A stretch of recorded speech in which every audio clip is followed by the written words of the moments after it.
You know, there's so many things falling out of that particular docu-series now, the final 3 episodes from Harry and Meghan, that you can't help but smile because, as we often say here on the show, the idea that, you know, you think you've got a hit on your hands is very strange, isn't it? You know, when you look at the footage and the sort of fragments of what they put together, you kind of think, well, what was this all about?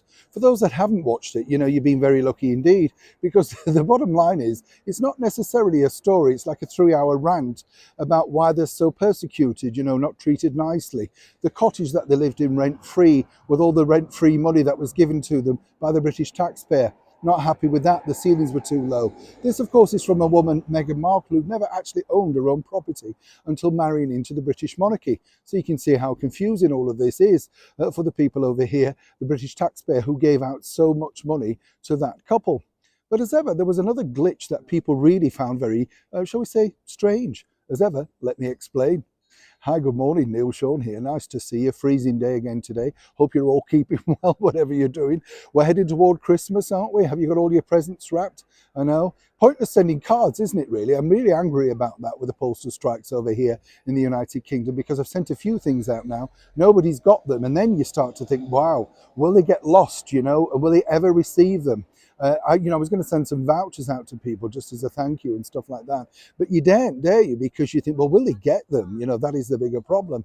Now, the bigger problem, of course, is when you're sending anything out, particularly in the world of Harry and Meghan, you might find that it becomes part of the docu-series. Do you like the way I segged that in there? Yeah. Not bad, I thought. But honestly, it's an interesting thing, isn't it? Because as we saw with Harry and Meghan, they decided to share quite a lot, didn't they, of their lives on that docu-series, apparently invading their own privacy. Pictures of Archie we've never seen. Amazing pictures of Lilibet. Incredible when you think. But I do sort of look at these particular segments and think, truly, what did the people think who were included, who didn't necessarily have a say in that? One in particular is being very strange because, you know, they haven't come out publicly to actually say, well done, you know, really enjoyed it, etc. We're talking about the superstar singer that is, of course, the R&B queen herself, Beyonce. Was lucky enough to meet her quite a few times many years ago. Beautiful girl. Gave me a brilliant tip, by the way, for detangling your hair, you know. These are the things you talk about off camera.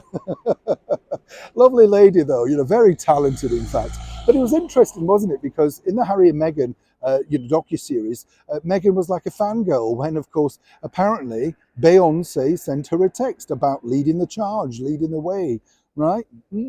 Well, you know, again, what's interesting on 2 points here is contacted Beyonce's office and they couldn't really confirm or deny that they'd sent a text. They didn't have a memory of it, right? Yes, as ever, we have to say allegedly. And if they did send a text, well, you know, so be it. But, you know, there wasn't necessarily a great memory. One of the problems, though, that Meghan now feels, and this is from a very good source within her production team, that's not very happy about being in the production team, you might want to check Meghan, is the fact that, of course, you know, nobody publicly, particularly Beyonce or Jay-Z, have come out to congratulate them on social media for a splendid documentary. Now, you can understand this because Meghan herself must think, well, I've included you in there. I've given you a plug and I've let you know how much I like you. But seemingly radio silence from the Queen of R&B. So did the text exist? Was it a fun text? Or in fact, because we never actually saw the text, can we ever truly believe that this took place? Of course, it really benefits both sides because Beyonce can confirm or deny. She gets the publicity. And of course, Meghan gets the opportunity to say, these are the sort of people that are supporting me.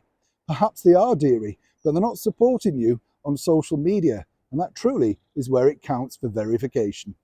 As ever, when I know more, you'll know more. Neil Sean in the very heart of London.